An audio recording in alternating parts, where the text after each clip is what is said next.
In Galactify, we have created real visual transparency and traceability for teams working on a joint mission. Here's how to change progress for your objectives and key results in Galactify.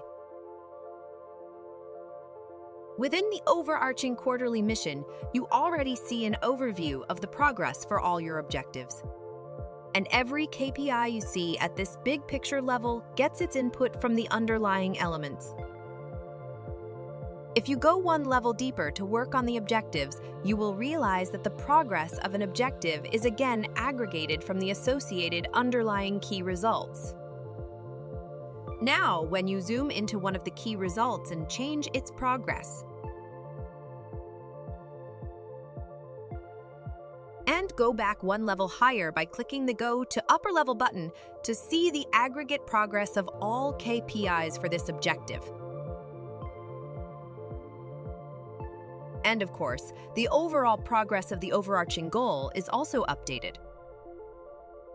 This is Galactify, transparency by design.